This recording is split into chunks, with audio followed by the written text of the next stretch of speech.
Hi, this is Kendra from Pencil and Pigment, and today I thought I would talk about and discuss sort of the process I'm going through in putting together a book. Now I am still in the beginning stages, but I thought it might be interesting for those of you that have always been curious or want to do something similar yourself, how I go about this. So this is my bullet journal. This is an Archer Olive. It is very, very beat up. It is linen, so just please ignore the dust and the pet hair. I made a master list of all the ideas. That was like the first thing I wanted to do. What all the pages are, what's going to be contained within the book. That's in my bullet journal. And then the planner I'm working on, this is the Midori Hibino. I apologize for my lighting. My lighting is very much blowing out my desk and everything.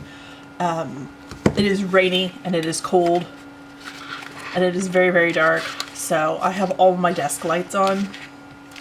But what I've been doing is sort of going through the process here. Maybe if I zoom, it'll help. Okay, so what I've been doing in this planner is I've been putting together lists and ideas and preliminary sketches. So this is sort of a flow chart of the process I'm going to take in putting together the book. And then I have 4 different options where I can do a Kickstarter or sell on Etsy or do through a publisher or self-publish. So it sort of splits into 4 options of what I can do with this book when I get there. And I just want to keep this in mind that, you know, even if I go through like an illustration agent or no publishers are interested, I still have options. There are still things I can do. And sometimes it's really easy to get bogged down in all the no's and the rejections, that the process and the creating and all the work just starts to feel not very enjoyable. It becomes like a slog and you're trying to get through it, and when you map out all your different options and ways you can do something, it lets yourself know that there's always a plan B, C, D, and it keeps it going. It just keeps the process going, so it's not negative. So I've been putting together, so here I have written down the different elements of design. And these are things I want to keep in mind while I am working on my illustrations for this book. Alignment, balance, line, movement, symmetry, shape, and then some of the subheadings of all these different things. Here I have a list of themes. These are themes that are going to be in the book. Yeah, there's some there's some heavy stuff, very science heavy, some math. And then I started trying to calculate like the first 10 ideas and what the different types of things are that I will be drawing, just to mitigate expectations, so I know for myself things I'm going to need to be working on. And I did that for a couple pages just to see, like, there's a lot of people. I don't typically draw people. I have like one figure drawing sketchbook tour where I did figure drawing for like the month of June. Gosh, a year and a half ago. So I think what I'm going to have to do, because I wanted to tally to see where it's at. Like, I'm fine with animals, I'm fine with items. Locations I'm definitely going to have to figure out and work on, but people too. So this lets me know that for the people portion of the illustrations, I'm probably going to need my husband and probably at least one of my kids to model for me. And then I can take a photograph of that pose and then sort of use that as a guide to make sure I get the hips in the right direction and the shoulders going the correct way, and I have the shadows and highlights looking good. So these are all just to let me know what I need to sort of keep my mind on and be cognizant of in the back of my mind. And then I started putting together, so for the first illustration, it's all I've been doing are little doodles, trying to figure out what is going to be going on. And I have, here, let me move this. Like just quick little sketches of different poses and positions, trying to figure out what's going to look good, What isn't going to look good. And this is all just for the first illustration that I've been looking at different stuff. I'm just catching you up on what it's been looking like. So this is through yesterday. Now I've done a handful of these small illustrations. I need to go through. Here is my Midori A4. This is a bigger sketchbook. This is one where I typically do like doodles and stuff in. I have lots of bird sketches and animal things in here where I work on stuff, tails. But I need to sort of put all my ideas together. I know, there's a lot in this book. So,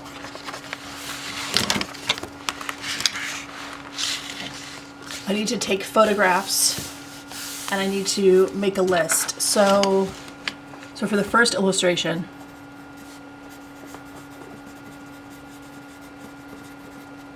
I need figure drawing photos.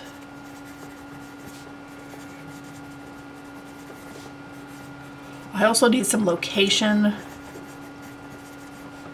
pictures, and I might have to go on site to those locations and take those myself. That way I know they're royalty free and I can tweak those as I want in Photoshop and try and figure out what I do is I typically turn them black and white and then up the contrast so I can really tell where the shadows and highlights are, and then start putting together all the elements. So the first illustration involves one person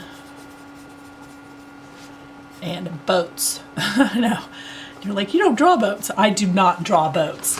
I so don't draw boats. In one of these, I literally started writing out, let's see, where is it? The different types of names of boats.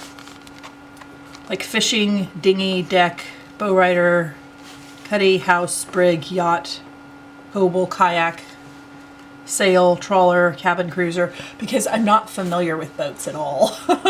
I'm just not. So I have a list of some of these boats and I need to pick a boat, like the style I want. Scarlet ibis. I really love that bird in person. I need to figure out what I'm doing with my life. So I need to also pick a boat.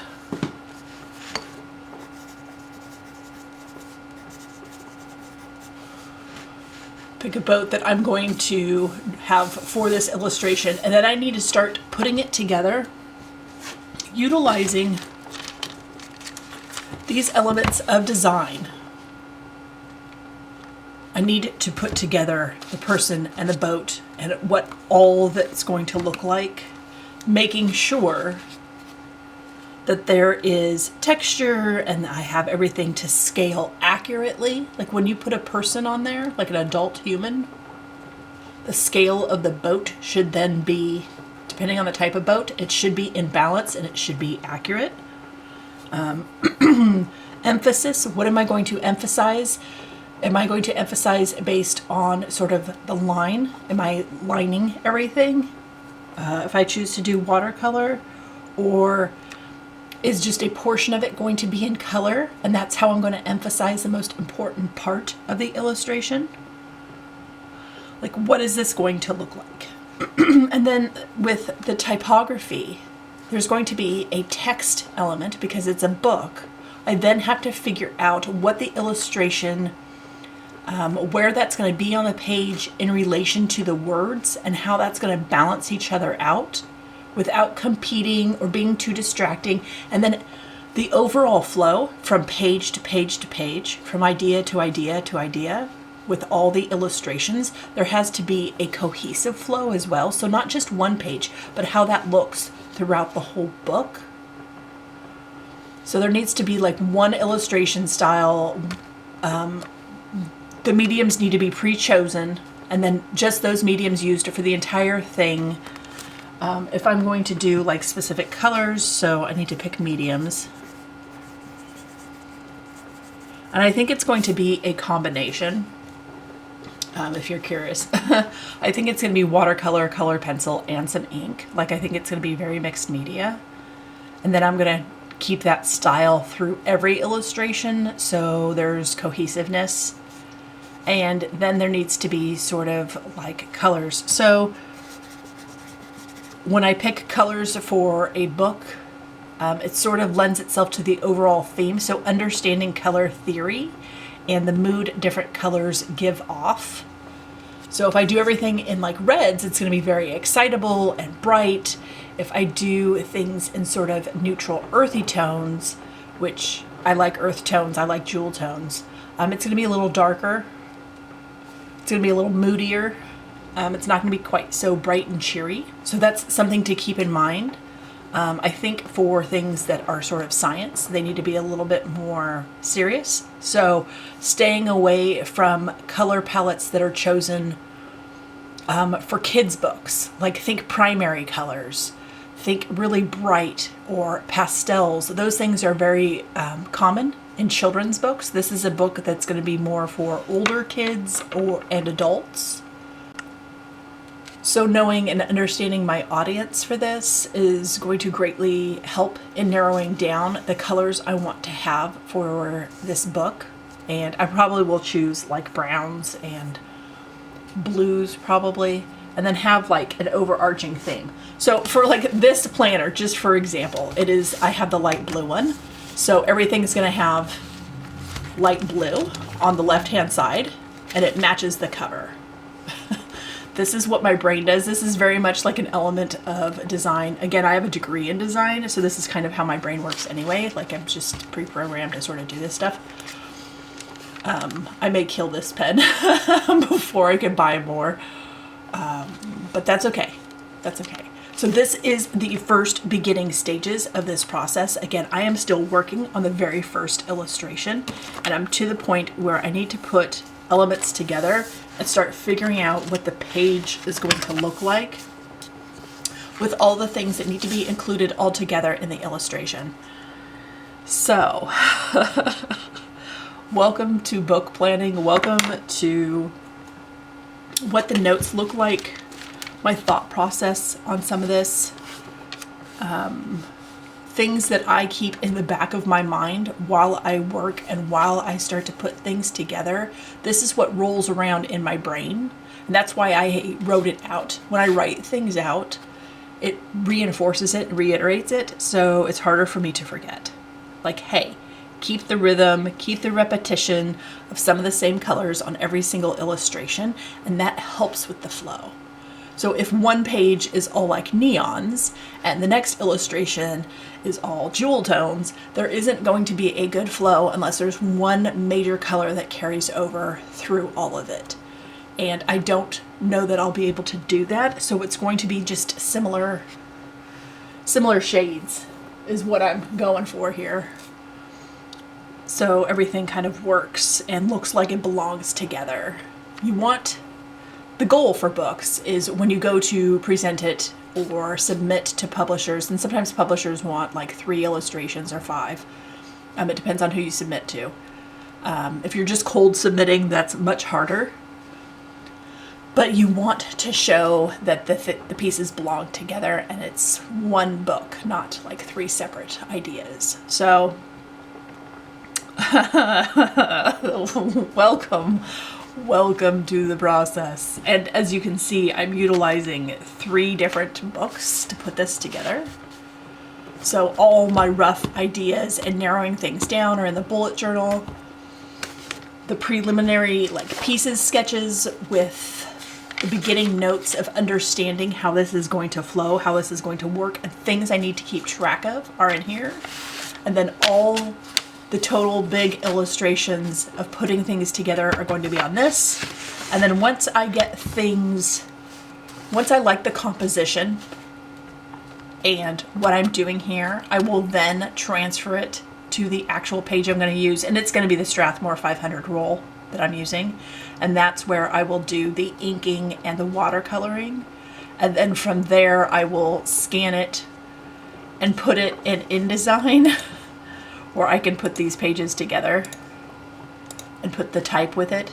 and that's where the book will take shape, is in Adobe InDesign. If you are looking for a program that helps you put books together and does page layout that's free, I believe Scribus is the equivalent of. I can link that in the description box if you want to try a program that is for page layout. It greatly helps when numbering pages, when seeing what the pages look like side by side. It just helps for putting these things together, because if you're doing a book, odds are pretty good you're visual. You're just a visual person, especially like books that are illustrated. And being able to see all the pages really, really helps with side by side, and then seeing the two ups next to each other as it flows down, what that looks like. And if things aren't looking balanced, you can kind of move elements around. So overall, there is a more cohesive balance. Everything helps. So this is definitely a thing where you need lots of supplies. Not a lot, but you know, if you're at the dollar store, you could pick up a budget composition notebook. And I don't know if they have sketchbooks at the dollar store, but there's definitely more budget sketchbooks you can get for sketching and drawing things. Like this can very much be done on a budget. It doesn't have to break the bank. And if you're doing a no-buy, use what you have. If you're doing a low-buy, be very cognizant of sales and trying to utilize as much as possible things that are already in your inventory. And then keep track of the things that are important to you. Like think small scale. Yes, I am doing a book that has illustrations, so I need to work on the illustrations, but then see the bigger picture of the entire book all put together. Like think macro and micro when doing stuff like this. It really, really helps with the overall presentation and with submitting to publishers. And if it's something where, you know, maybe you just want to do a couple pages or something, maybe consider doing like a zine and then putting it on Etsy. Like if you do a couple things and you decide, you know what, this book is too much, or I'm not interested in a full thing of that size, having like a one-page zine. There are different tutorials on how you can take a page and fold it and do that.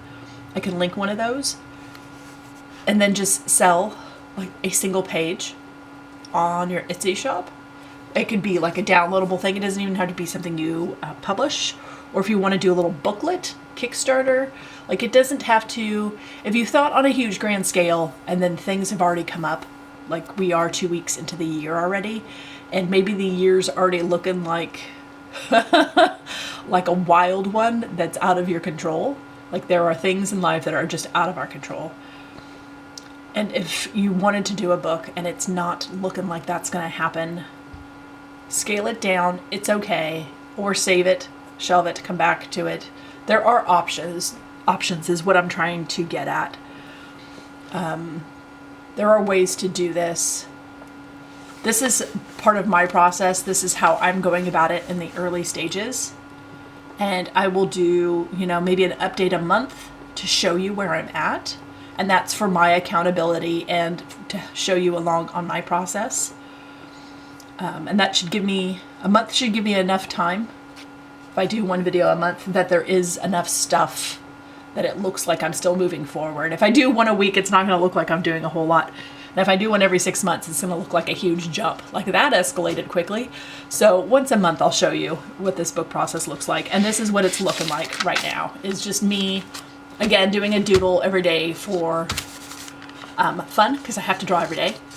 And then figuring out what I want the book to look like and what the pieces are going to be and how I'm going to go about that, what it's going to look like. So I hope this video helped. I hope it gave you some ideas, some things to think about. I will link as many different things as possible as per my usual, just because anything that can help me could possibly help you. So I hope you enjoyed this. I hope you have an absolutely wonderful day, and I will talk to you later. Bye.